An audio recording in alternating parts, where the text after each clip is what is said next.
Olá, eu sou André Anés, pastor da Igreja Batista em Quitaúna, e mais uma noite eu te convido a meditar comigo nas Sagradas Escrituras e a ler o texto com as lentes do teu coração.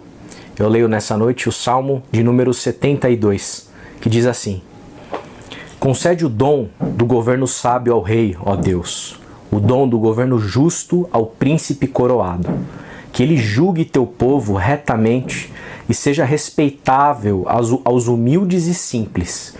Que as montanhas deem exuberantes testemunhos, que as colinas testemunham os contornos de um viver reto.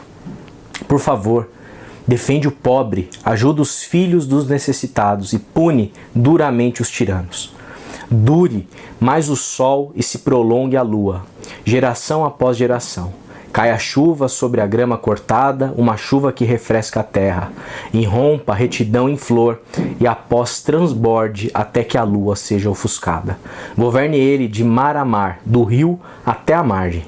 Os inimigos cairão de joelhos diante de Deus, os seus inimigos serão derrotados. Os reis da terra, distantes e lendárias, prestarão homenagem a ele. Os reis poderosos e ricos transferirão suas riquezas. Todos os reis cairão e o adorarão.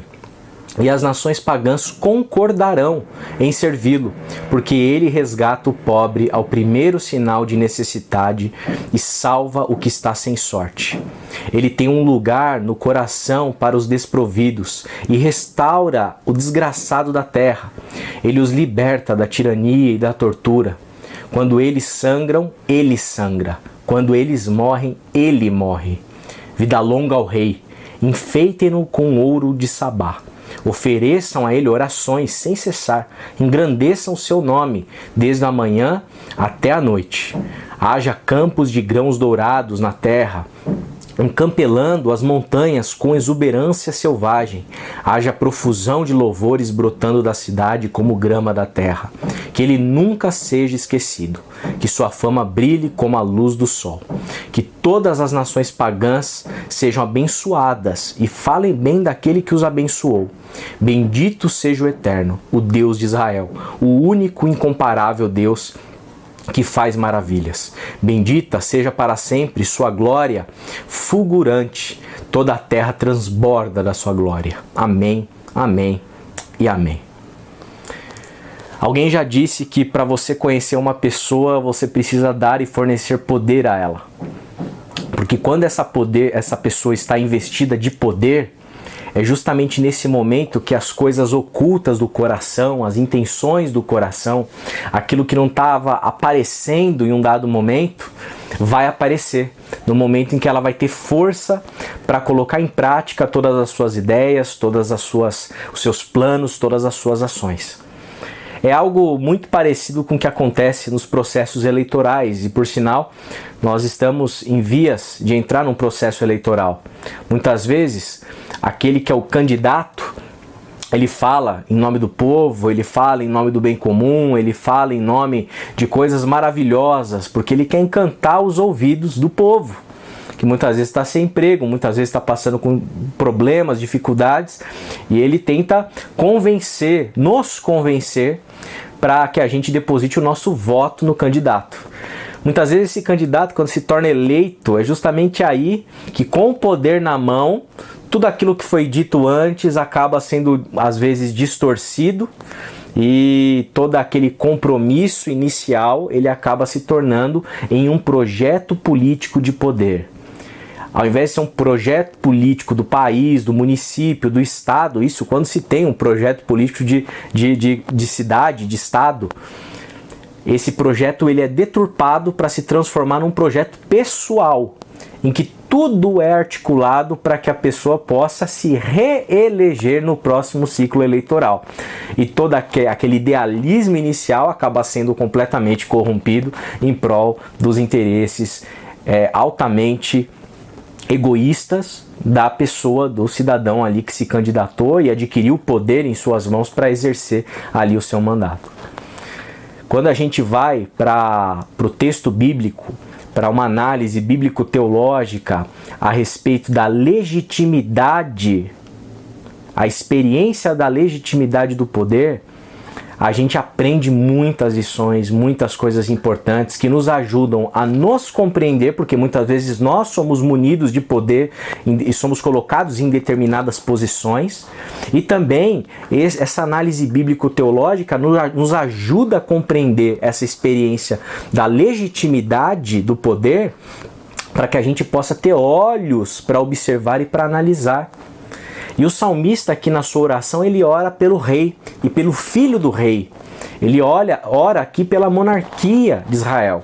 Embora haja uma distância entre monarquia e democracia, no qual nós estamos inseridos, um conceito político completamente distinto daquilo que está presente aqui nas Escrituras, ainda mais no contexto de Israel, que é um contexto de teocracia, algumas lições, na verdade muitas e preciosas lições a gente pode tirar com a oração do salmista. Para a experiência de quem ocupa uma posição na qual ela é munida de poder, para existir legitimidade no uso desse poder dentro de uma perspectiva bíblica, da espiritualidade bíblica, é imprescindível que se entenda e se compreenda que o conceito de certo, de errado, de justiça, que vai balizar toda a ética desse governante, toda a ética dessa pessoa que tem poder em suas mãos para exercer poder, ela parte de Deus e não do rei. Ela vem de Deus e não da pessoa. Então, dentro dessa perspectiva espiritual, à luz do texto sagrado, a gente precisa entender que o justo é Deus. E há legitimidade no exercício do poder na medida em que eu estou comprometido com a justiça que não vem de mim, mas vem de Deus. Agora, qual é a justiça que vem de Deus? Talvez alguns entendam, puxa vida, transformar o país, o estado, o município num lugar evangélico, talvez orar publicamente em rede nacional, talvez transformar o continente, o país em uma teocracia negativa. O conceito de justiça que parte de Deus, que precisa interferir no conceito daquele que exerce poder, tem relação com o pobre, tem relação com o desamparado, tem relação com o oprimido, tem relação com o injustiçado, tem relação com os vulneráveis, tem relação com a dignidade da vida humana. Deus está comprometido com isso.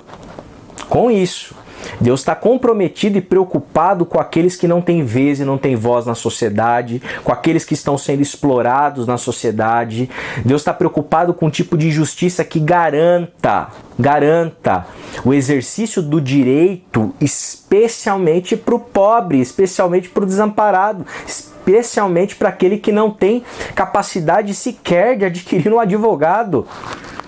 É justamente em relação a esse, e principalmente a esse, que o direito precisa ser executado e a justiça precisa ser exercida de uma maneira transparente, clara e nítida. Porque o Senhor, ele tem partido. E o partido dele são as vítimas da sociedade, as vítimas desses nossos sistemas que nós criamos para viver, em que muitas vezes coloca pessoas à margem da sociedade. Deus está comprometido, Deus tem partido. O partido dele são as vítimas, aquelas que têm a sua dignidade humana ferida. Aqueles que não têm teto, aqueles que não têm o que comer, aqueles que não têm saneamento básico, aqueles que não têm acesso à educação. Então, é esse o tipo de justiça que o Senhor, esse é o tipo de direito que o Senhor deseja que aquele que exerce poder garanta. E mais, não é somente falar a respeito daquilo que Deus gosta. Não pode ser da boca para fora. Tem que ser exercido, tem que ser colocado em prática, porque aí as nações vão louvar a ação desse que está exercendo o poder de maneira legítima. Aí sim, o testemunho do governante vai ser aplaudido, inclusive por nações pagãs, inclusive por aqueles que não são Israel, inclusive para aqueles que não são igreja, porque a perspectiva da ação da justiça no mundo não tem relação com a fé necessariamente daquele que está ali se beneficiando dessa justiça. E mais, é justamente aí, nesse exercício de justiça, que todas as nações, independente da fé que elas professem, vão poder olhar para esse governante e vão falar: puxa, aí está alguém fazendo algo correto, adequado, dando um bom testemunho do Deus de Israel, do Eterno. Por isso, a gente precisa ter olhos para perceber, entender e discernir esses processos. E digo mais uma coisa para nós finalizarmos nessa noite. A importância desse governante não somente exercer essa prática, não com interesse egoísta de conquistar voto, carisma, amplitude, etc., o eleitorado, é necessário para que haja legitimidade, numa perspectiva bíblica e teológica, que o coração desse governante sinta a dor do outro, tenha compaixão da dor alheia, tenha compaixão daquele que sofre, esteja compromissado com a causa do órfão, do pobre e da viúva. A experiência da legitimidade, portanto, passa de algo que nasce no coração de Deus, que é refletido e pensado por nós, e é colocado em prática com uma motivação muito alinhada ao coração do Pai.